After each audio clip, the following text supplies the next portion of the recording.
صلى الله عليه وعلى آله ومن صار على نهجه وتمسك بسنته إلى يوم الدين وسلم تسليما كثيرا. يا أيها الذين آمنوا اتقوا الله حق تقاته ولا تموتن إلا وأنتم مسلمون. يا أيها الناس اتقوا ربكم الذي خلقكم من نفس واحدة وخلق منها زوجها وبث منهما رجالا كثيرا ونساء واتقوا الله الذي تساءلون به والأرحام إن الله كان عليكم رقيبا. يا أيها الذين آمنوا اتقوا الله وقولوا قولا سديدا يصلح لكم أعمالكم ويغفر لكم ذنوبكم ومن يطع الله ورسوله فقد فاز فوزا عظيما. أما بعد فإنه أصدق الحديث كتاب الله وخير الهدي هدي محمد صلى الله عليه وسلم وشر الأمور محدثاتها وكل محدثة بدعة وكل بدعة ضلالة وكل ضلالة في النار. Alhamdulillah, segala puji bagi Allah Tabaraka wa Ta'ala atas segala limpahan nikmat yang tiada terhingga. Nikmat Allah Subhanahu wa Ta'ala senantiasa tercurahkan kepada kita seluruhnya, kepada makhluk Allah Subhanahu wa Ta'ala. Allah mencurahkan rahmatnya, nikmatnya tanpa terputus walaupun hanya sekejap mata.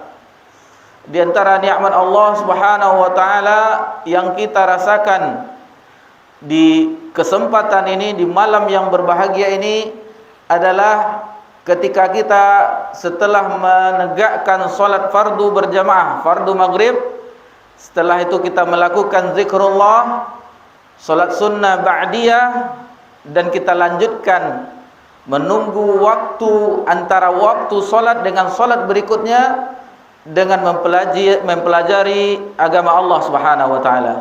Dan ini adalah kesempatan yang sangat berharga, kenikmatan yang Allah berikan kita kesempatan untuk mempelajari agamanya adalah kesempatan yang itu tidak semua hambanya atau kaum muslimin saudara-saudari kita yang menikmatinya. Dan ini adalah kebahagiaan bagi jiwa kita berkumpul di majlis ilmu. Kebahagiaan bagi jiwa kita ketika jiwa kita lelah, jiwa kita hanyut dengan hiruk pikuk dunia.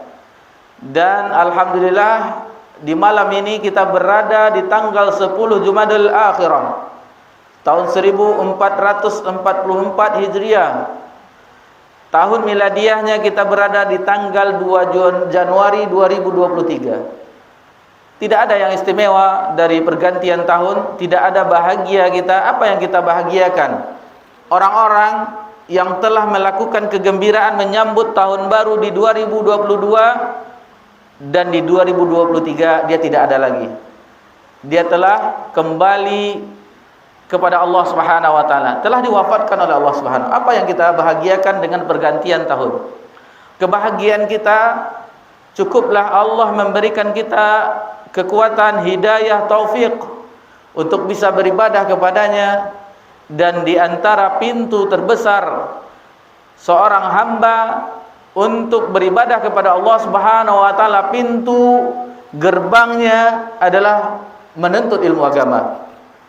Itu adalah gerbang seseorang hamba Allah, baik dia muslim maupun muslimah. Ketika dia ingin menuju negeri kebahagiaan yang akan membahagiakannya, maka pintu gerbang pertamanya adalah menuntut ilmu. Tidak akan mungkin seseorang bertambah keimanannya, bertambah ketakwaannya kepada Allah Azza wa Jalla tanpa dia menuntut ilmu agama, tanpa dia mempelajari kalamullah, ayat-ayat Allah Subhanahu wa Ta'ala, tanpa dia mempelajari sabda-sabda Nabi sallallahu alaihi wasallam. Mustahil. Dan pelajaran kita alhamdulillah adalah pelajaran akidah yang asas, yang pokok, yang mendasar dalam agama ini. Yang pertama, kita mempelajari mengenal Allah Subhanahu wa taala. Mengenal Allah Subhanahu wa taala. Banyak sekali hamba-hambanya yang tidak kenal dengannya. Perhatikanlah bagaimana sikap seorang hamba di antara hamba-hambanya terhadap Allah Subhanahu wa taala. Dia tidak mengagungkan Allah dengan seagung-agungnya, dengan sesempurna-sempurnanya. Masih acuh tak acuh. Betapa banyak 5 kali sehari semalam muadzin mengumandangkan azan. Lihatlah rumah-rumah Allah, lihatlah kaum muslimin, apakah mereka bergegas menuju panggilan Allah Subhanahu wa taala? Ini adalah suatu yang kita sedihkan. Mungkin selain bukan taufik dari Allah Subhanahu wa taala, adalah tugas kita sebagai dai yang lemah dalam mendakwahkan agama ini. Lemah kita mendakwahkan ini sehingga kalamullah, ayat-ayat Allah Subhanahu wa taala dan hadis-hadis Nabi sallallahu alaihi wasallam tidak menghujam dalam lubuk hati sesama kaum muslimin, orang-orang yang kita ajak kepada Allah Subhanahu wa taala. Ini kesalahan dan banyak sekali faktor-faktornya, penyebab-penyebab yang lainnya, kesibukan-kesibukan yang lainnya, sehingga kita terlalaikan dari bersegera menuju Allah Subhanahu wa taala. Contoh sederhana, Ar-Rahmanir Rahim, yang Maha Pengasih lagi Maha Penyayang, yang Maha Pemurah lagi penyayang. Sifat penyayang Allah Subhanahu wa taala, sifat penyayang Allah Subhanahu wa taala belumlah teresapi sepenuhnya dalam jiwa kita. Mengapa kita katakan demikian, ma'asyiral muslimin wal muslimah rahimani wa rahimakumullah? Allah Subhanahu wa taala adalah zat yang Maha Pemurah, yang Maha Penyayang. Dari Amir Mukminin Umar bin Khattab radhiyallahu anhu, sebagaimana diriwayatkan dalam Bukhari dan Imam Muslim dalam kitab sahih mereka berdua, kita riwayatkan secara makna, ketika terjadi sesuatu peperangan, maka datanglah pasukan-pasukan kepada Nabi sallallahu alaihi wasallam. Maka Nabi sallallahu alaihi wasallam mengatakan kepada sahabatnya, memperhatikan seorang ibu, seorang wanita yang berusaha mencari anaknya yang masih balita ketika itu, masih bayi, masih balita, dia mencari, masih kecil, dicari-carinya. Bagaimana porak-porandanya sehabis perang, bagaimana ketakutan yang mencekam. Ketika itu sang ibu pun menemukan anaknya, lalu alangkah bahagianya dipeluknya anaknya, diusap-usapnya kepalanya, lalu anak tersebut diberikannya nutrisi, diteteinya. Alangkah bahagianya seorang ibu memangku anaknya, walaupun dia sudah susah payah mencari anaknya dengan air mata yang menetes di pipinya. Seorang ibu akan merasakan kasih sayang di dalam hatinya kepada anak-anaknya. Dia mencari anaknya dengan air mata menetes di pipinya dan keringat menetes juga di dahinya, bercucuran keringatnya. Setelah dapat, itulah yang barusan kita sebutkan, dipeluknya, dipangkunya, dan diberinya nutrisi, diberikannya makanan. Lalu Nabi SAW bertanya kepada para sahabat, dan ketika itu telah usai perang, perhatikanlah, apakah mungkin seorang ibu akan membinasakan anaknya, akan mencampakkan anaknya ke kobaran api atau membakarnya?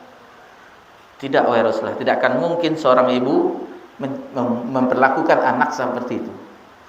Kata Nabi SAW, jauh daripada kasih sayang ibu itu kepada anaknya. Inilah kasih sayang Allah Subhanahu wa taala. Tidak akan mungkin Allah mengazab hambanya, karena Allah adalah Maha Pengasih. Akan tetapi karena keingkarannya, karena keengganannya untuk taat dan patuh kepada Allah Subhanahu wa taala, itulah yang menyebabkannya diazab oleh Allah Subhanahu wa taala. Adapun di dunia tidak ada seseorang yang Allah azab ancam langsung. Allah tahan sampai di akhirat. Allah tahan sampai di akhirat. Tidak ada seseorang yang melakukan kemungkaran langsung Allah azab, tidak. Kecuali sebagian negeri yang Allah timpakan azab, cobaan untuk mengingatkan agar kembali kepada Allah Subhanahu wa taala, seperti musibah, banjir, gempa, gunung meletus dan lain-lainnya. Itu agar mereka diberi peringatan agar kembali kepada Allah Subhanahu wa taala. Dan Allah, rahmat Allah, kasih sayang Allah, innalillahi tis'a wa tis'una rahmah. Sesungguhnya Allah memiliki 100 kasih sayang. Itu yang Asmaul Husna. Isman, ini yang rahmat Allah 100. Adapun Asmaul Husna 99. Yang benarnya rahmat Allah 100. Dan satu dari rahmat Allah Subhanahu wa taala, kasih sayang Allah Subhanahu wa taala, Allah telah turunkan di permukaan bumi ini. Allah turunkan satu rahmatnya dan seluruh makhluk mendapatkan kasih sayang Allah Subhanahu wa taala. Seluruh manusia, makhluk Allah Subhanahu, bukan manusia saja, bahkan binatang buas, induk binatang buas terhadap anaknya, itu termasuk dari satu kasih sayang Allah Subhanahu, rahmat Allah Subhanahu wa taala yang Allah turunkan ke permukaan bumi. Adapun 99 yang lainnya Allah simpan untuk hamba-hambanya yang beruntung di surga Allah Subhanahu wa taala. Bayangkan, satu kasih sayang Allah, rahmat Allah Subhanahu wa taala Allah turunkan ke dunia ini, seluruhnya memperebutkan, seluruhnya, raja, hewan, binatang buas, ikan di lautan, burung di udara, semuanya menikmati satu dari rahmat Allah Subhanahu wa taala. Adapun 99-nya Allah tahan, nanti di akhirat Allah berikan kepada hamba-hambanya yang beruntung di surga Allah Subhanahu wa taala. Jadi inilah sedikit kita, namun ingat Allah itu memang azabnya pedih, syadidul iqab, azabun alim. Ini metode dalam agama dan metode dakwah Nabi sallallahu alaihi wasallam, bahwasanya ada targhib wa tarhib. Ada ancaman, anjuran dan ancaman. Seperti itu. Allah mengatakan ini keutamaannya, lalu ada ancaman barang siapa yang berbuat begini, lalu ada ancaman. Itu metode di dalam agama kita. Seseorang itu bagaimana dia mengetahui keutamaan agar dia mengamalkannya, agar timbul dalam jiwanya untuk melakukan ketaatan tersebut. Adapun keburukan, ada ancamannya, bahwa seseorang yang melakukan ini maka dia akan mendapatkan azaban yang pedih. Mendapatkan azaban yang pedih, wal'iyadzubillah. Kita berlindung kepada Allah Subhanahu wa taala atas kesudahan yang sangat buruk ini. Ini adalah tempat kesudahan akhir yang buruk, yaitu neraka Allah Subhanahu wa taala, wal'iyadzubillah. Kemudian salawat beriringkan salam kepada Nabi kita tercinta, Nabi Muhammad sallallahu alaihi wasallam. Tidaklah seseorang akan selamat di dunia ini tanpa mengikuti Nabi ini, karena Nabi sallallahu alaihi wasallam diutus agar manusia mengikutinya, mentaatinya menuju kebahagiaan yang hakiki. Kita katakan kebahagiaan yang hakiki, kebahagiaan di akhirat kelak, bukan kebahagiaan sementara di dunia. Kebahagiaan yang sekarang kita bahagia, berlalunya waktu berubah kebahagiaan tersebut, sudah hilang kebahagiaan tersebut, berubah dengan kesedihan atau kekecewaan yang lainnya. Itulah kehidupan dunia yang silih berganti, ada sedih, bahagia, tertawa, menangis. Adapun di akhirat kelak, kalaulah tidak mendapatkan kenikmatan yang abadi, maka azaban yang kekal yang diperolehnya. Masyarul muslimin wal muslimat rahimani wa rahimakumullah. Alhamdulillah di pekan yang lalu, Senin yang lalu, kita telah membahas di antara macam-macam ibadah yang lainnya sebelum kita memasuki pelajaran kita yang baru. Wa dalilul khasyah qaulu ta'ala, adapun dalil dari khasyah, rasa takut, adalah firman Allah Subhanahu wa taala, fala takhshawhum wakhshawni. Surah Al-Maidah ayat 3, janganlah takut kepada mereka dan takutlah kepadaku, kata Allah Subhanahu wa taala. Kita telah jelaskan rincian-rinciannya, tafsilannya secara ringkas agar kita mudah, agar kita bisa memahaminya. Hadirin wal hadirat yang semoga dirahmati dan diberkahi oleh Allah Subhanahu wa taala. Wa dalilul inabah qaulu ta'ala, dan dalil dari inabah, taubat, kembali kepada Allah Subhanahu wa taala, wa anibu ila rabbikum wa aslimu lah. Dalam surah Az-Zumar ayat 56, dan kembalilah kepada Rabbmu dan berserah dirilah kepadanya, dan berserah dirilah kepadanya. Kemudian wa dalil isti'anah qaulu ta'ala, adapun dalil dari minta tolong, meminta pertolongan, adalah firman Allah Subhanahu wa taala, iyyaka na'budu wa iyyaka nasta'in. Hanya kepada Engkaulah kami menyembah dan hanya kepada Engkaulah kami meminta pertolongan. Wa fil hadis, di dalam hadis disebutkan, iza sta'anta fasta'in billah. Jika engkau meminta, maka mintalah kepada Allah Subhanahu wa taala.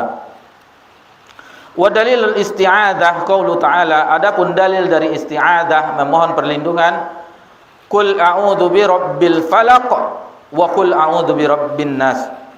Katakanlah, aku berlindung kepada Allah yang menguasai falak, waktu subuh.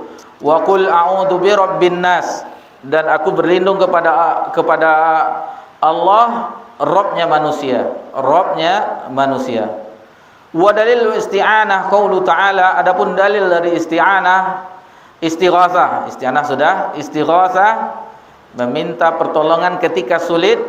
Firman Allah Subhanahu wa taala dalam surah Al-Anfal ayat 9, iz tastaghitsu rabbakum fastajaba lakum. Jika kamu meminta pertolongan dalam kesulitan kepada Rabbmu, maka Dia akan mengabulkan permintaanmu. Wa daliluz zabhi qaulu ta'ala, dan dalil dari sembelihan, firman Allah Subhanahu wa taala, qul inna salati wa nusuki wa mahyaya wa mamati lillahi rabbil alamin la syarikalah. Dalam surah Al-An'am ayat 162 sampai 163. Wa minas sunnah, dan dari sunnah Nabi sallallahu alaihi wasallam, la'anallahu man zabaha li ghairillah. Allah melaknat terhadap seseorang yang menyembelih kepada selain Allah Subhanahu wa taala. Wa dalilun nadhar qaulu ta'ala, nadhar, orang yang berniat melakukan suatu amal soleh apabila keinginannya yang diniatkannya dikabulkan oleh Allah Subhanahu wa taala, yufuna bin nadhri wa yakhafuna yawman kana syarruhu mustatira. Dalam surah Al-Insan ayat 7. Jadi mereka menunaikan, mengerjakan, mengamalkan nadarnya, yang dimana ketika itu mereka takut terhadap hari yang azabnya merata. Alhamdulillah, kita telah melewati pelajaran asas, landasan yang pertama, yaitu ma'rifatullah, mengenal Allah Subhanahu wa ta'ala.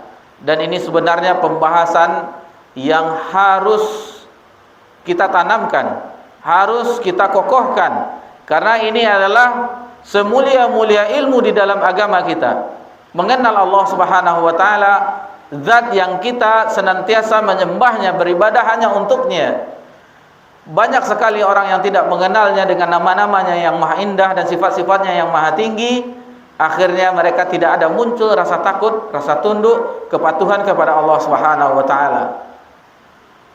Aktivitasnya masih didahulukan daripada ibadah kepada Allah Subhanahu wa taala. Pekerjaannya, atasannya masih ditakutkannya daripada Allah Subhanahu wa taala. Masih banyak kita lakukan, masih banyak kita menemukan sebagian besar kaum muslimin yang mengalami seperti ini. Yang mengalami seperti ini. dan untuk muslimah agar mereka juga takut kepada Allah Subhanahu wa taala, terutama dengan menjaga hukum-hukum Allah Subhanahu wa taala, dan yang paling penting baginya setelah menunaikan yang fardu, menutup auratnya dengan sempurna dan patuh kepada suaminya. Karena suami seorang wanita muslimah adalah surga dan neraka baginya. Suaminya adalah surga atau neraka baginya. Karena mereka kaum wanita diuji dengan kepatuhannya kepada suaminya. Tentu kepatuhan yang ma'ruf, maksudnya kepatuhan yang berlandaskan kebaikan, bukan kepatuhan yang keburukan. Adapun tentang keburukan, tidak ada kepatuhan la ta'atil makhluk fi maksiatillah. Tidak ada kepatuhan kepada makhluk di dalam bermaksiat kepada Allah Subhanahu wa taala. Masyarul muslimin rahimakumullah, kita lanjutkan pelajaran kita. Alhamdulillah kita menyelesaikan usul yang pertama. Kita memasuki usul yang kedua. Untuk itu kita minta dibacakan al-aslu tsani.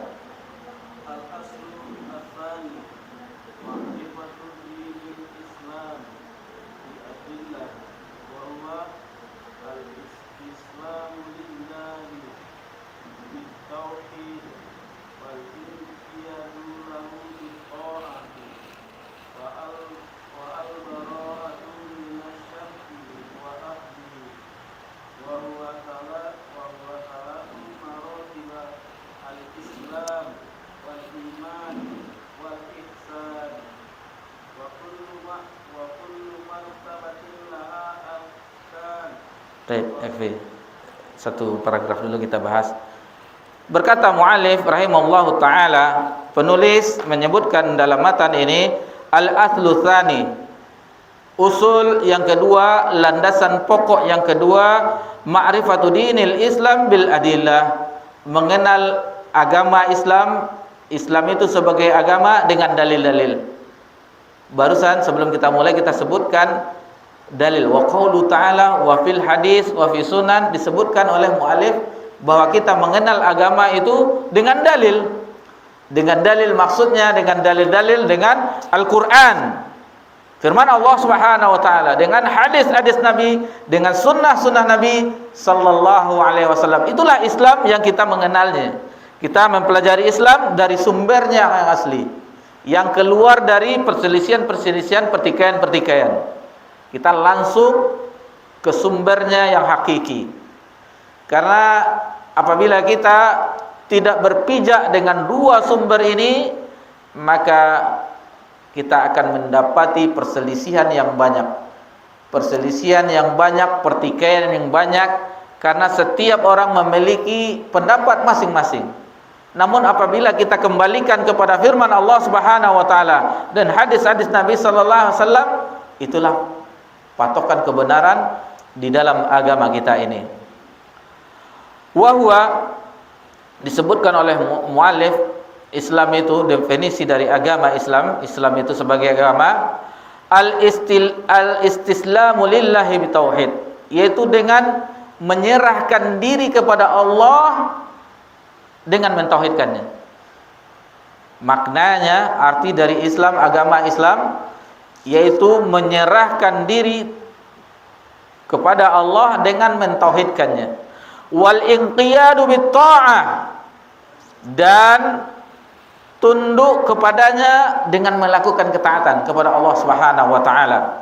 Wal bara'atu minasyirki wa ahli, dan berlepas diri, membebaskan diri dari kesyirikan dan pelakunya. Itulah definisi agama Islam.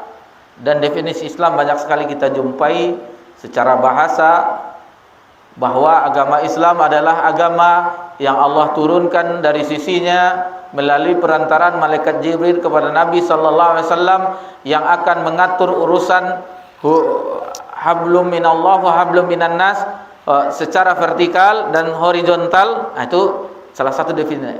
Secara bahasa, Islam itu adalah selamat, aman, sentosa, dan segala macamnya.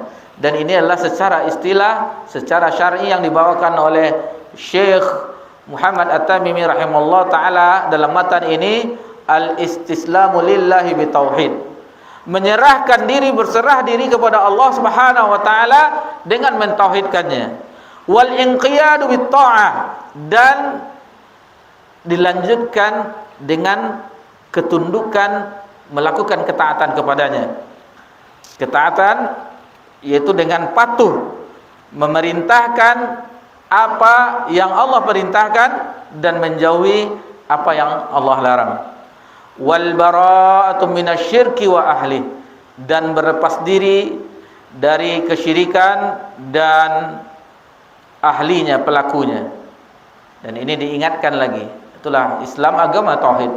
Islam adalah pokoknya adalah tauhid. Tauhid sebagaimana yang telah dijelaskan oleh muallif pada pertemuan sebelumnya, yaitu beribadah ifradullah bil ibadah, yaitu menunggalkan, mengesakan Allah dalam peribadatan. Dan para ulama akidah membaginya atas 3, yaitu tauhid rububiyah, mengesakan Allah, mentauhidkan Allah atas perbuatan Allah, seperti mencipta, memberi rezeki, menghidupkan, mematikan, seluruh yang mengatur alam ini hanya Allah Subhanahu wa taala. Itu maksudnya tauhid rububiyah. Ada tauhid uluhiyah, tauhid ibadah, yaitu mentauhidkan perlakuan seorang hamba kepada sesembahnya, yaitu Allah Subhanahu wa taala. Seluruh ibadah yang dilakukan oleh hamba hanya untuk Allah Subhanahu wa taala.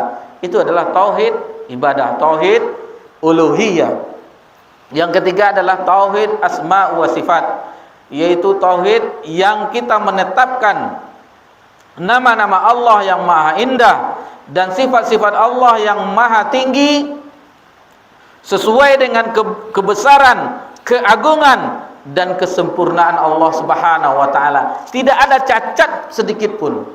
Berbeda seseorang misalnya namanya Sabar, Sabarudin, tetapi dia tidak sabar.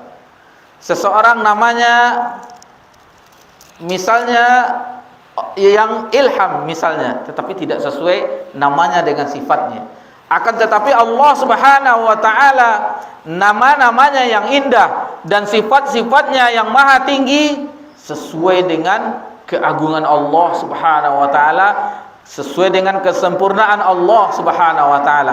Ketika Allah menyifati dirinya dengan Ar-Rahman Ar-Rahim, maka Allah memang betul-betul maha penyayang. Itu makanya kalau kita lihat terjemahan maha pengampun, maha itu, karena itu adalah melebihi, tidak ada lagi sesempurna sifat-sifat Allah Subhanahu wa taala. Allah maha tinggi, Allah maha agung, dan tidak ada sedikit pun celah atas sifat-sifat Allah Subhanahu wa taala. Dan nama Allah menunjukkan sifatnya. Namanya seperti Ar-Razzaq, Allah itu memang sesuai dengan sifatnya pemberi rezeki, pemberi rezeki. Masyarul muslimin rahimani wa rahimakumullah, itu telah kita pelajari di bagian sebelumnya. Adapun muallif melanjutkan di dalam matanya, wa kullu martabati laha arkan, dan setiap tingkatan itu sebelumnya wa huwa thalathatu maratib, dan dia memiliki 3 tingkatan. Tingkatan dari agama Islam itu, yang pertama Islam, yang kedua wal iman, yang kedua iman, yang ketiga wal ihsan, dan ketiga adalah ihsan. Islam, iman, dan ihsan. Nanti ketiga tingkatan ini insyaallah akan kita bahas pada hadis Jibril. Hadis Jibril yang mana Jibril datang mengajarkan sahabat ketika itu dan kita umat Nabi Muhammad SAW secara umum tentang ketiga tingkatan tersebut. Jadi kita tunda dulu tentang 3 tingkatan ini. Insyaallah akan nanti kita bahas pas di pembahasannya. Wa kullu martabatin laha arkan, dan setiap tingkatan dalam agama itu memiliki rukun-rukun. Baik. Istamir.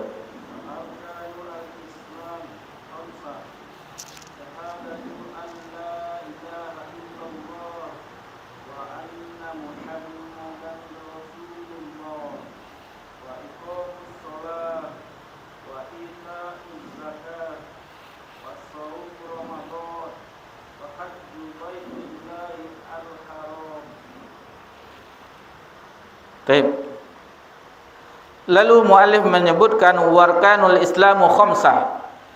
Maka rukun Islam itu ada 5. Dan ini kita kembali lagi ke pelajaran dasar kita. Kita telah mempelajari mungkin masih di bangku dasar, sekolah dasar.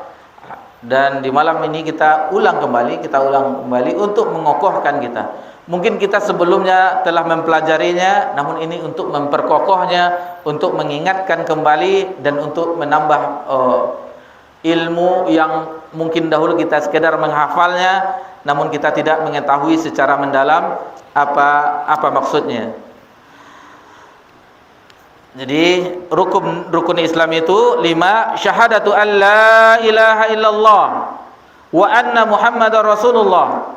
Yang pertama itu syahadatain, aku bersaksi bahwasanya tidak ada ilah yang berhak disembah dengan baik dan benar kecuali Allah, wa anna Muhammadar Rasulullah, dan sesungguhnya Muhammad itu adalah utusan Allah Subhanahu wa taala.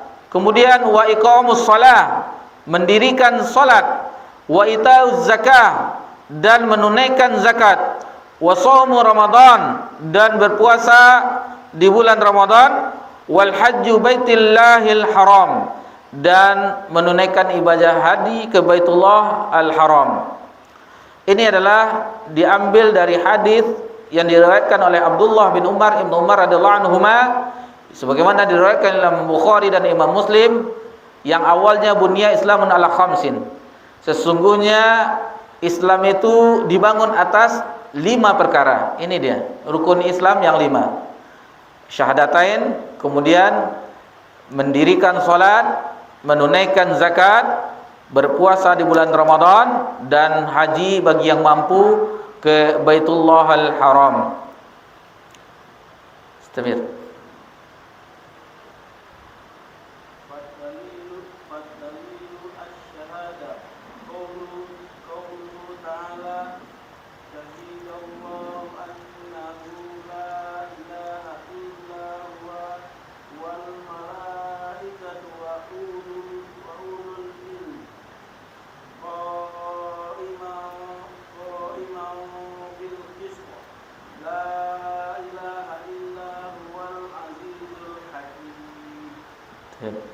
Lalu muallif menyebutkan dalil dari syahadat.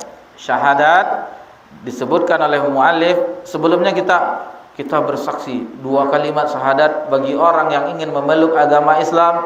Yang pertama mereka ucapkan adalah 2 kalimat syahadat, kan, tetapi kita tidak mengetahui dalilnya. Kita tidak mengetahui sumbernya dari syahadatain ini.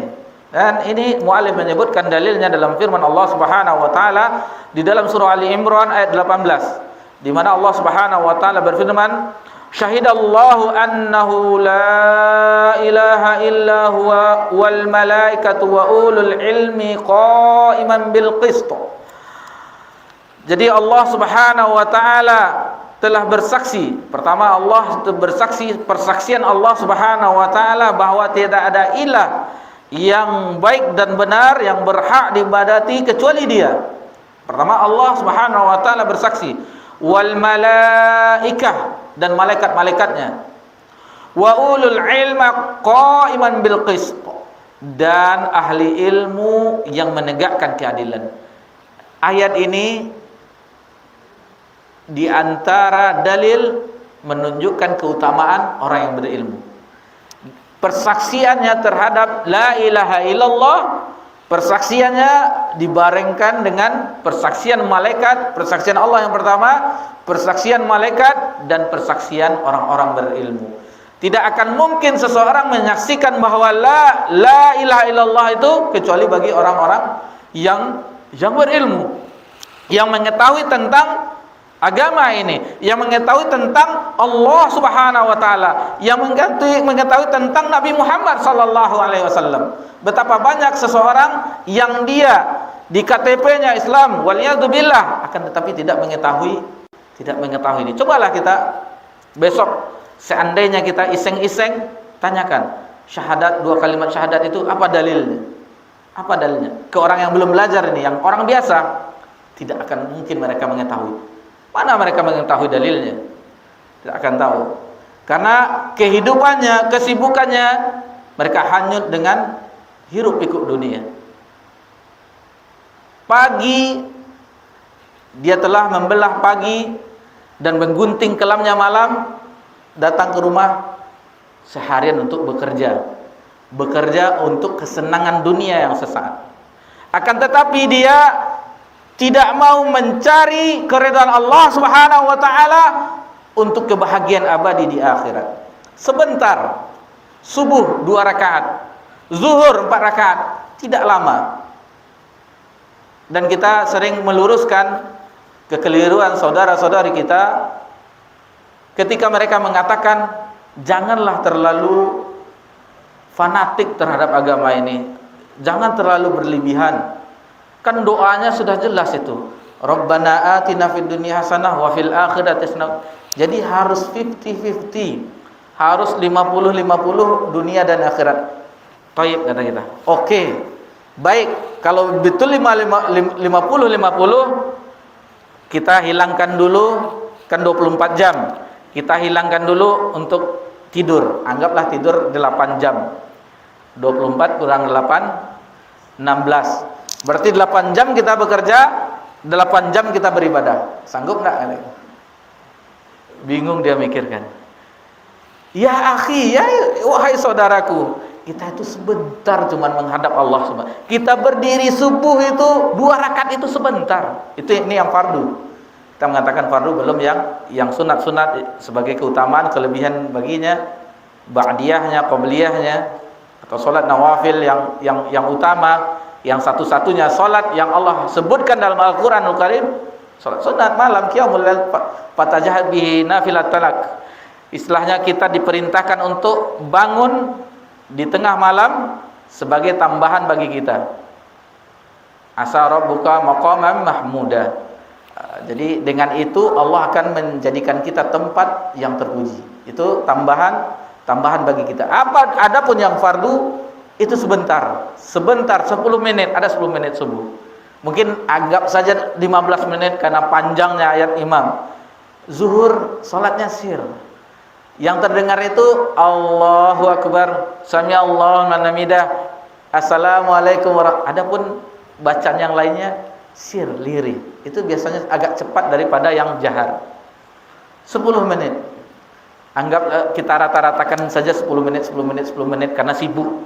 Nanti takut bekerja nanti kena hukuman 50 menit. Tidak sampai kita sejam beribadah kepada Allah Subhanahu. Tidak sampai kita sejam beribadah. Itu baru yang wajib-wajib, yang itu pun paling minimal. Dan alangkah indahnya itu apabila itu yang sedikit itu kita pergunakan memang di waktunya. Bagi yang laki-laki berjamaah, berdiri bersaf-saf bersama kaum muslimin, itu lebih utama. Adapun muslimah, pendapat yang kuat, maka rumahnya adalah lebih bagus baginya, karena hijab mereka yang sempurna adalah rumahnya. Rumah mereka adalah hijab mereka yang sempurna. Karena telah azan, mungkin kita azan dulu insyaallah. Ba'da azan, sebelum isya kita lanjutkan insyaallah.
أشهد أن محمدا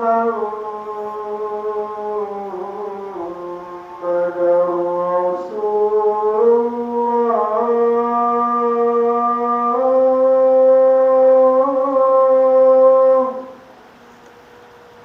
أشهد أن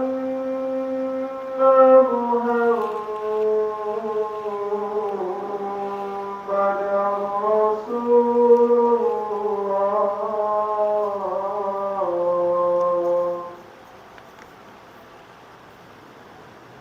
حي على الصلاة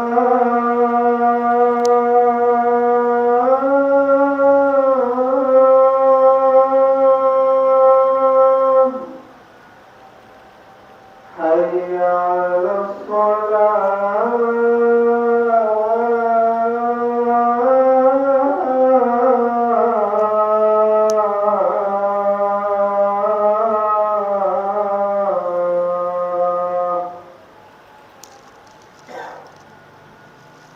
حي على الفلاح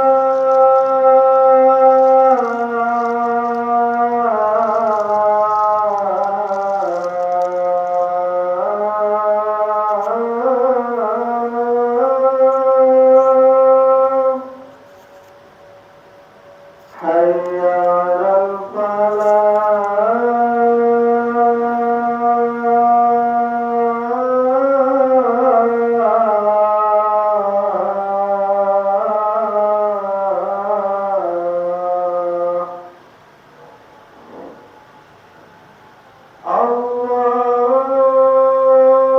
الله أكبر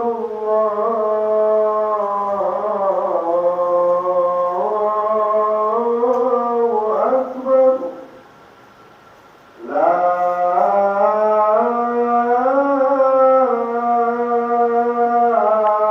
إله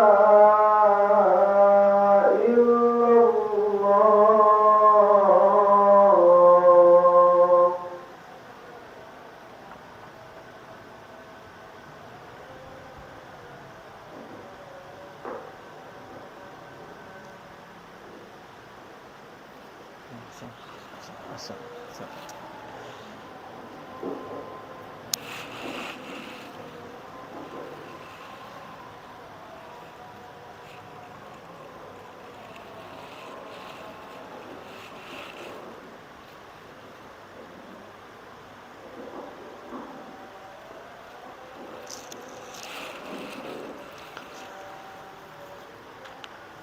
Alhamdulillah, wassalatu wassalamu ala Rasulillah, ma ba'd. Baik, kita lanjutkan kembali bahwasanya persaksian bahwa tiada ada ilah yang berhak disembah yang dengan baik dan benar adalah persaksian Allah Subhanahu wa taala, juga persaksian malaikat dan ahli ilmu. Di sini menunjukkan ayat ini dalam surah Ali Imran ayat 18 menunjukkan bahwasanya Allah Subhanahu wa taala mengangkat derajat orang yang berilmu disandingkan dalam persaksiannya terhadap syahadatain la ilaha illallah wa anna muhammadar rasulullah. Kemudian memang itulah yang pertama kita dituntut untuk belajar mempelajari agama Islam ini, yang bersegera kita mempelajarinya, yaitu tentang ma'rifatullah, mengenal Allah Subhanahu wa taala. Allah Subhanahu wa taala berfirman dalam surah Dzariyat, "Fafirru ilallah inni lakum minhu nadhirum mubin." Maka bersegeralah berlari, berlari ilallah, kepada Allah Subhanahu wa taala. Inni lakum minhu nadhirum mubin. Sesungguhnya aku bagimu adalah seorang pemberi peringatan yang nyata. Kita diperintah untuk berlari untuk mempelajari, mengenal Allah Rabb kita, zat yang maha pengasih, maha penyayang, yang kita beribadah hanya untuknya. Berlari kita, bersegera kita mempelajarinya. Fa'lam annahu la ilaha illallah wastaghfir li dzambik. Maka ketahuilah, pelajarinya, bahwasanya tidak ada ilah yang berhak disembah kecuali Allah Subhanahu wa taala. Ini ilmu yang sangat agung di dalam agama kita. Mengenal Allah Subhanahu wa taala. Kita belum mengenal Allah sebagaimana mestinya. Wa ma qadarallahu haqqa qadri. Sesungguhnya kita tidak mengagungkan Allah dengan semestinya sesuai dengan keagungan Allah Subhanahu wa taala. Kenapa kita katakan begitu? Masih lalai kita dengan ketaatan kepada Allah Subhanahu wa taala. Masih saja kita melanggar, bermaksiat kepada Allah Subhanahu wa taala. Namun Allah Subhanahu wa taala tetap membuka pintu taubatnya kepada kita. Bagi orang-orang yang telah terlanjur melakukan maksiat, Allah tetap buka. Allah ampuni semuanya.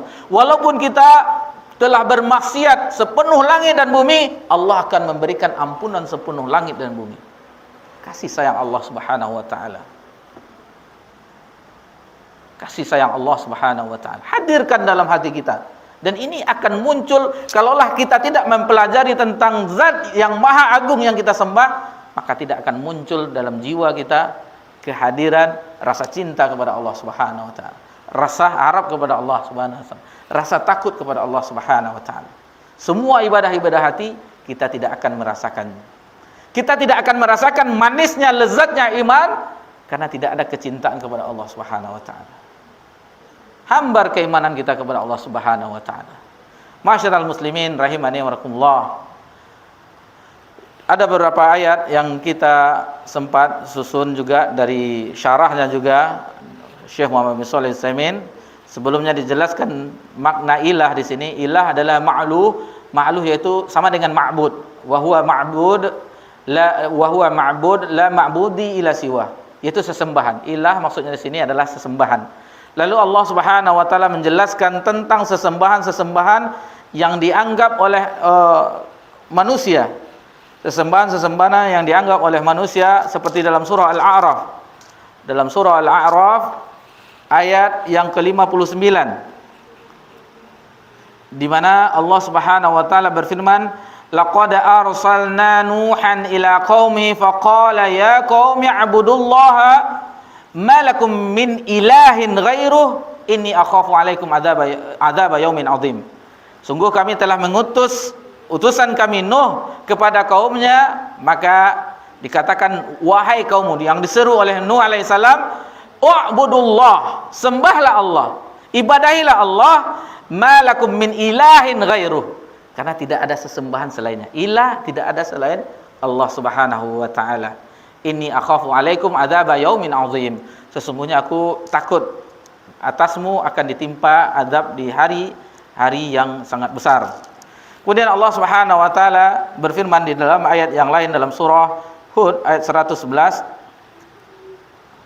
di mana Allah Subhanahu wa taala berfirman, "Wa ma zalamnahum walakinna zalamu anfusahum." Jadi sesungguhnya kami tidak menzalimi mereka, akan tetapi mereka sendiri yang menzalimi diri mereka. Kita yang menzalimi diri kita karena kita tidak taat kepada Allah Subhanahu wa taala. Bukan Allah yang menzalimi kita, tapi kita yang menzalimi diri kita sendiri. Fama aghnat anhum ilatuhumul lati yad'u min dunillahi min syai'in lamma ja'a amru rabbik. Di sini alihatuhum. Di mana mereka yaitu sesembahan-sesembahan yang meminta kepada selain Allah dengan sesuatu yang tidak ada urusan dengan Rabb-mu. Seperti itu maknanya. Kemudian di ayat yang lain di dalam surah, nanti bisa dicatat juga ayat-ayatnya tadi, dalam surah Yusuf ayat 59, tadi Al-A'raf ya, Al-A'raf 59, Hud 101, kemudian surah Yusuf ayat 40, di mana Allah Subhanahu wa taala, "Ma ta'buduna min dunihi." Allah Subhanahu wa taala berfirman, "Illa asma'un sammaitumuha antum wa aba'ukum ma anzalallahu biha min sultan." Nah, ini dia orang-orang yang tidak menyembah Allah Subhanahu wa taala kecuali mereka menamakan sesembahan mereka itu yang mereka beri, yang mereka jadikan sesembahan yang semuanya tidak diturunkan dari sisi Allah Subhanahu wa taala. Begitu juga di ayat-ayat yang lain seperti dalam surah Al-Hajj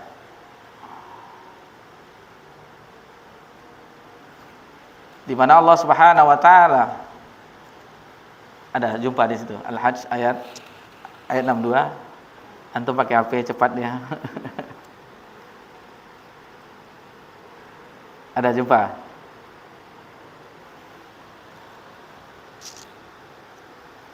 Tadi udah jumpa tadi itu, pas apa tadi itu? Hilang tandanya.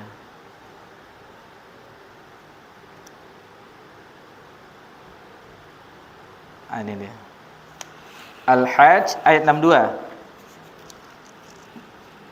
Di mana Allah Subhanahu wa taala berfirman, "Dzalika bi anna Allaha huwal haqq wa anna ma yad'u min dunillahi huwal batil wa anna Allaha huwal aliyyul kabir." Dan itulah, dan sesungguhnya Allah itulah yang hak, dialah yang hak, wa anna ma yad'u min dunihi huwal batil. Adapun yang selain sesembahan yang diseru selainnya, maka dia adalah batil. Yang hak itu adalah Allah Subhanahu wa taala.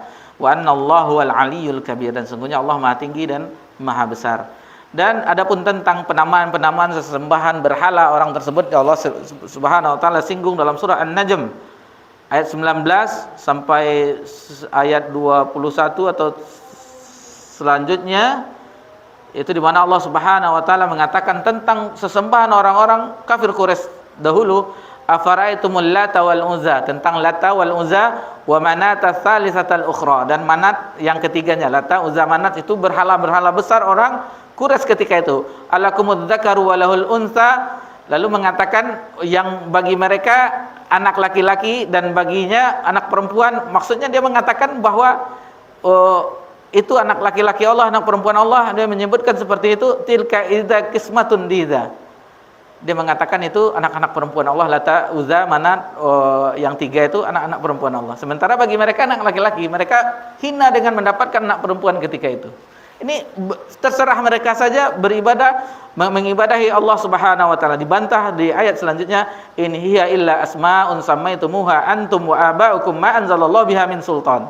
Semakna dengan surah Yusuf, iyyatabi'una illa dzann. Sesungguhnya mereka mengikuti kecuali zon, prasangka saja. Zon mereka, wa ma tahwal anfus. Wa laqad ja'ahum min rabbihimul huda. Di petunjuk, sesungguhnya petunjuk itu datang dari Rabbmu yang memberikan petunjuk.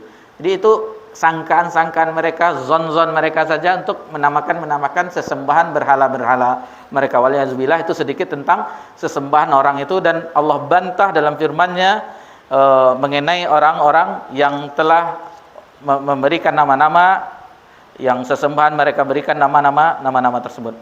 Baik, lanjutkan.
Yakfi.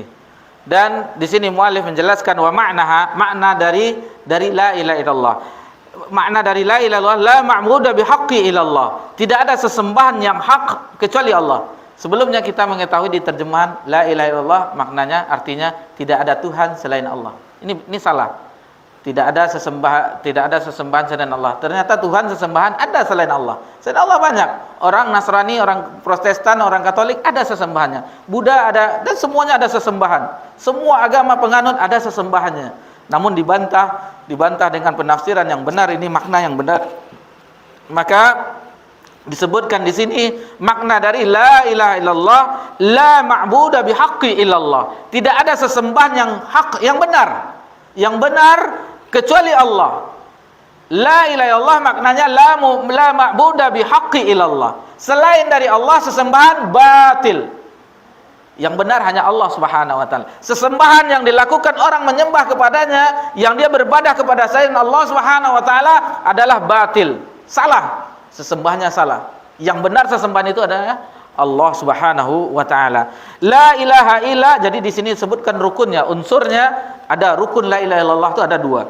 La ilaha nafian. La ilaha itu nafian, yaitu menafikan, meniadakan, mengosongkan, mentiadakan, semuanya tidak ada. Seluruh sesembahan itu tidak ada, dinafikan semuanya. Jami'a ma ya'budu min dunillah, semua yang sesembah selain Allah illallah. Baru ini musbitan, penetapan.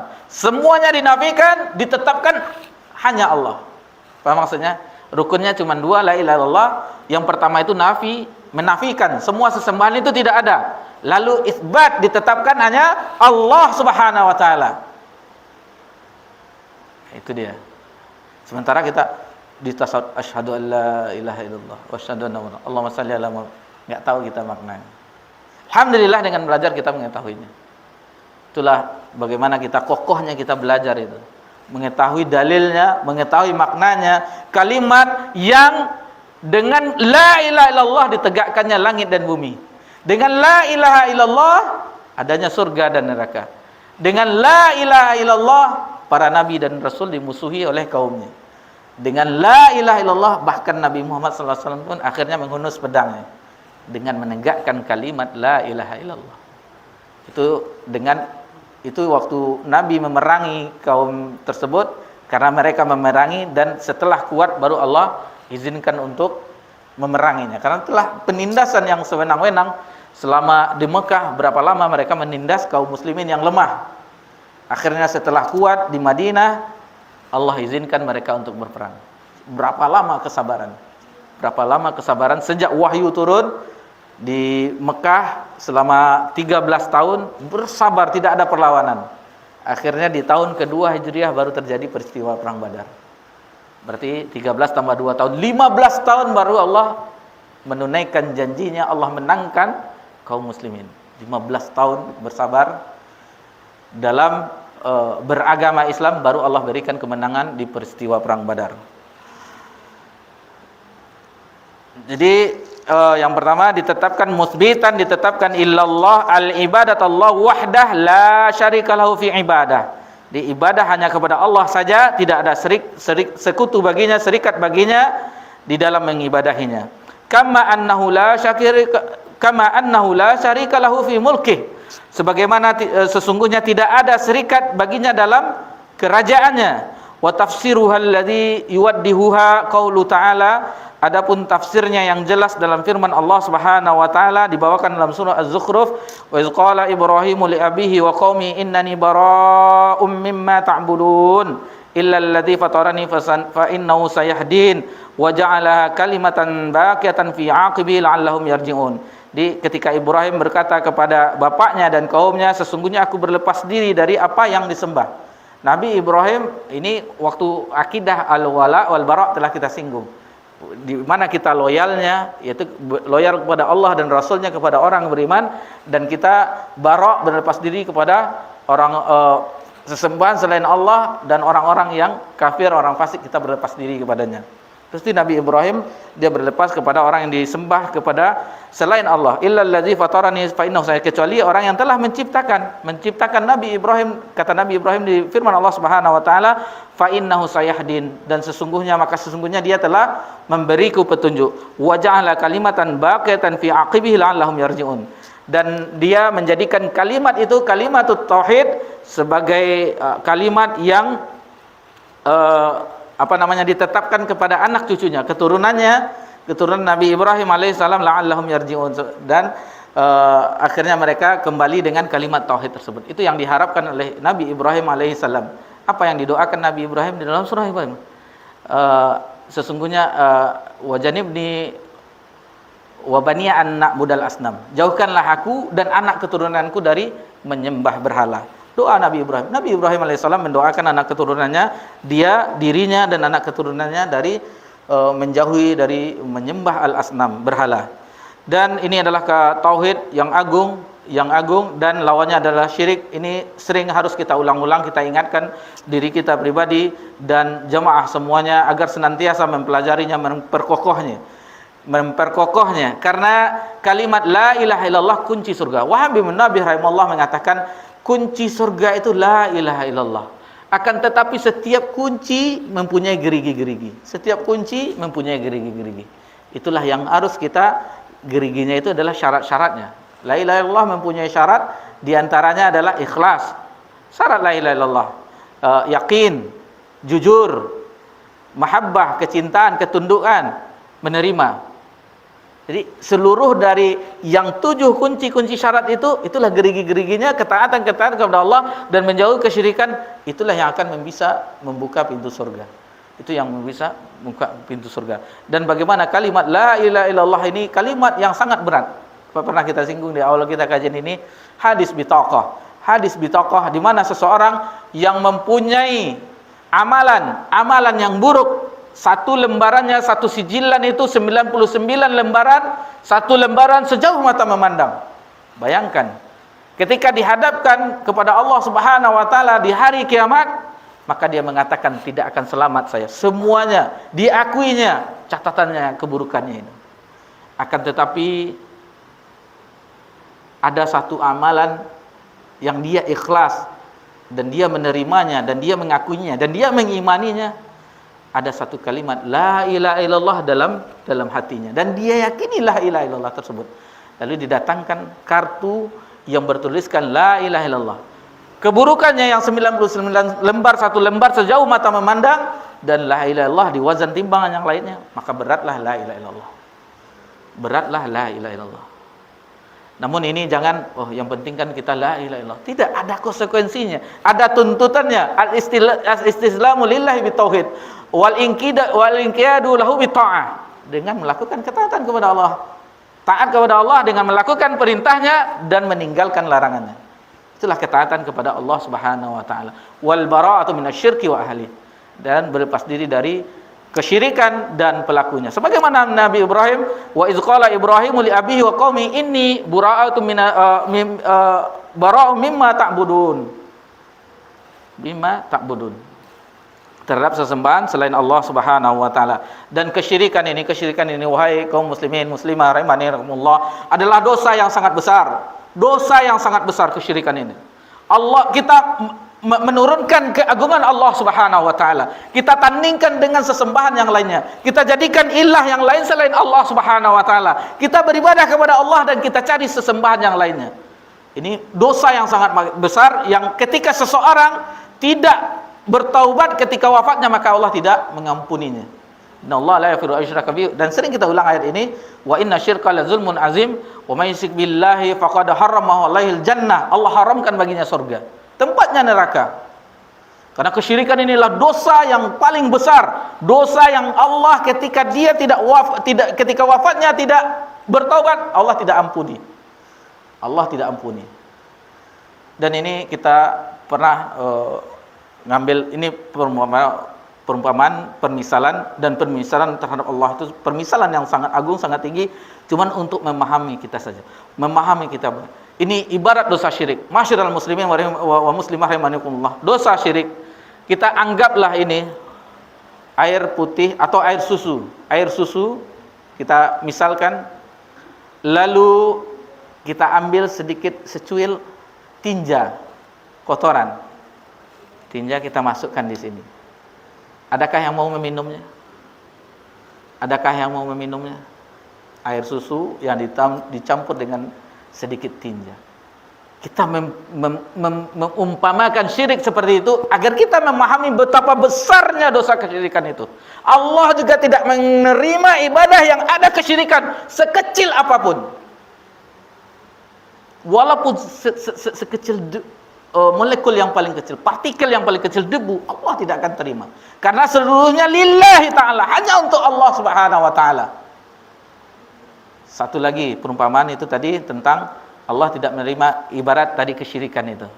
Kita saja dengan itu tidak mau kita. Apalagi Allah subhanahu wa ta'ala dengan kesyirikan. Ada berita, misalnya kita menerima berita seseorang. Kalau kemarin viral, sempat viral di semua media, hubungan tidak senonoh dengan mertua di Banten.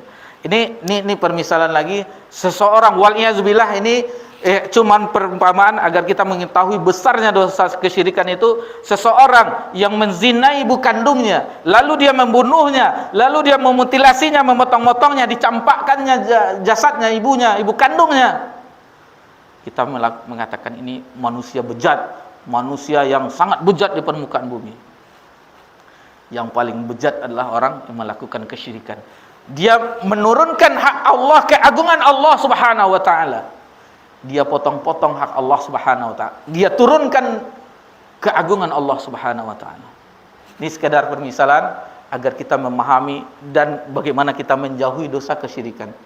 Dosa kesyirikan, dan kita diminta untuk berlindung. Na'udzubika, ada yang ingat? An usyrika bi ana a'lam wa astaghfiruka ana a'lam. Aku berlindung kepadamu ya, kami berlindung kepadamu ya Allah terhadap dosa syirik di mana aku mengetahuinya, dan aku minta ampun kepadamu ya Allah di mana aku tidak mengetahuinya. Kita harus berlindung kepada Allah Subhanahu wa taala dari dosa kesyirikan. Lalu mu'allif menyebutkan, dan ini adalah argumentasi untuk ahlul kitab. Untuk ahlul kitab, bagaimana sebenarnya agama Islam ini sama Nasrani, ahlul kitab agamanya dengan agama Islam, yaitu mengibadahi Allah Subhanahu wa taala. Akan tetapi mereka telah merubah Taurat dan Injil, terjadilah apa yang terjadi yang kita saksikan di sekarang ini. Sejak sebelum Nabi diutus, mereka telah merubah agama samawi, agama langit. Qul ya ahlal kitab ta'alu ila kalamatin sawa'in bainana wa bainakum alla ta'budu illallah. Jadi katakanlah kepada ahlul kitab itu, ta'alu, mari, ila kalimatin sawa', kepada kalimat, yaitu kalimat yang sama, bainana wa bainakum, antara kami dan kamu, alla ta'budu illallah, sesungguhnya tidak ada sesembahan kami, alla na'budu illallah, sesembahan kami kecuali Allah, wala nusyrika bihi syai'a, dan tidak ada sekutu dengannya, terhadapnya dengan sesuatu apapun, wala yattakhidhu ba'duna ba'dan arbaba min dunillah, dan janganlah kamu menjadikan sebagian kami dan sebagian kamu arbaban, yaitu tuhan-tuhan selain Allah. Fa in tawallau faqulu syhadu bi anna muslimun. Jika mereka tetap juga berpaling, maka katakanlah aku adalah orang-orang yang Islam, aku adalah orang-orang yang berserah diri. Adapun tentang mereka adalah orang yang mimpi, orang yang berkhayal. Orang yang berkhayal sebagaimana Allah Subhanahu wa taala sebutkan dalam surah Al-Baqarah ayat 111, mereka adalah orang pemimpi yang menganggap dirinya mereka benar, masuk surga, anak-anak Tuhan, dan orang yang dicintai oleh Allah Subhanahu wa taala. Banyak ayat dalam Al-Qur'anul Karim seperti dalam surah Al-Baqarah ayat 111, wa qalu la yadkhulul jannata illa man kana hudan aw nasara, dan mereka mengatakan ahlul kitab itu tidak akan masuk surga kecuali orang Yahudi dan orang Nasrani. Nah, ini pengakuan. Lalu dibantah oleh Allah Subhanahu wa taala, tilka amaniyuhum, itulah angan-angan mereka, mimpi-mimpi mereka, hayalan-hayalan mereka. Qul hatu burhanakum in kuntum shadiqin, maka katakanlah, mana dalilmu, keteranganmu, penjelasanmu jika kamu orang-orang yang benar. Mana dalilnya? Itu adalah pengakuan orang-orang Yahudi. Dan banyak sekali dalam Al-Qur'an tentang Nabi Ibrahim, dimulai dari ayat 120 ini, walan tarda angkal yahuda wan nasara hatta tattabila millatahum. tidak akan redha orang-orang Yahudi dan Nasrani sebelum kita mengikuti milah mereka. Tahun baru milah mereka, happy birthday milah mereka. Apalagi banyak Februari Valentine milah mereka. Biarlah KTP dia tidak ingin kita agama pindah Kristen, enggak. Biarlah KTP-nya Islam tetapi milah tata caranya sama dengan mereka. Riba itu dari Yahudi, tapi sekarang sudah digandrungi oleh kaum muslim waliyadzubillah. Ini semuanya ya Bani Israil kuru nikmatallah wa iza tabalata Ibrahim rabbu kalimatin fatamau wa iz qala baitul adi, disebutkan sampai ayat setelahnya bagaimana Nabi Ibrahim membangun Ka'bah, mendoakan Mekah Madinah. Ini dimulai dari ayat ini, dan penafsiran ini sangat indah apabila kita sempat. Ibnu Katsir menukilkan tentang tafsir ini, bagaimana indahnya tafsirannya. Disebutkan bagaimana Nabi Ibrahim dan Nabi Ismail membangun Ka'bah, tentang proses haji dan seruan kepada manusia untuk berhaji ke Baitullah. Yang tidak ada sekutu. Setelah Nabi Ibrahim dan selangnya waktu, baru setelah itu ada berhala-berhala, dan Allah bersihkan ketika Fathul Mekah. Allah menangkan kaum muslimin, Nabi Muhammad SAW. Setelah itu mereka tidak boleh lagi memasuki Baitullah Haram, sebagaimana Allah jelaskan dalam surah At-Taubah. Allah jelaskan dalam surah At-Taubah ayat 28. Ayat 28, sebagaimana mereka itu adalah orang-orang yang najis. Orang musyrik adalah orang-orang yang najis. Allah, ya ayyuhalladzina amanu innamal musyrikuuna najasun fala yaqrabul masjidal haram ba'da amin hadza wa in khiftum alaitan fasawfa yughnikumullahu min fadlihi insya innallaha alimun hakim. Jadi katakanlah, wahai orang-orang yang beriman, sesungguhnya orang musyrik itu najis. Fala yaqrabul masjidal haram ba'da amihim hadza, maka janganlah dekati Masjidil Haram itu setelah tahun ini. Setelah itu mereka tidak boleh memasuki Masjidil Haram, Haramain, Mekah, Madinah, mereka tidak memasuki sampai hari kiamat. Dajjal saja tidak bisa memasuki Mekah dan Madinah. Haramain, Dajjal ketika memasukinya maka dihadang oleh malaikat. Tidak bisa memasuki Mekah dan Madinah. Alhamdulillah, mungkin untuk malam ini kita cukupkan saja mungkin penjelas yang tadi sudah jelas walaupun singkat tentang syahadat la ilaha illallah. Rukun yang pertama kita masih masuk rukun pertama, yaitu syahadat la ilaha illallah. Adapun syahadat Muhammad Rasulullah, insyaallah di pertemuan kita yang akan datang kita bahas tentang syahadat Muhammad Rasulullah. Tentu kalau kita belajar syahadat Muhammad Rasulullah, tentu kita menyinggung bid'ah. Karena selain sunnah, kita juga membahas bid'ah. Insyaallah setelah kita mempelajari bid'ah, kita tidak alergi dengan bid'ah. Ternyata bid'ah itu ini ya. Bukan bid'ah yang diyakini oleh saudara-saudari kita yang sedikit-sedikit bid'ah. Kullu bid'atin dhalalah wa kullu dhalalatin finnar. Ini kita harus dudukkan mana yang sunnah, mana yang bid'ah, yang maknanya sesuai dengan syariat. Bukan bid'ah, mikrofon bid'ah, AC bid'ah, pesawat bid'ah, naik onta aja bukan itu. Akan kita dudukkan apa sebenarnya sunnah Nabi SAW dan apa itu bid'ah, insyaallah di pertemuan kita yang akan ada biiznillah. Subhanakallahumma bika asyhadu an la ilaha illa anta astaghfiruka wa atubu ilaik. Wassalamu ala nabi Muhammad sallallahu alaihi wasallam wa ala alihi washabihi ajmain. Walhamdulillahirabbil alamin. Wassalamualaikum warahmatullahi wabarakatuh.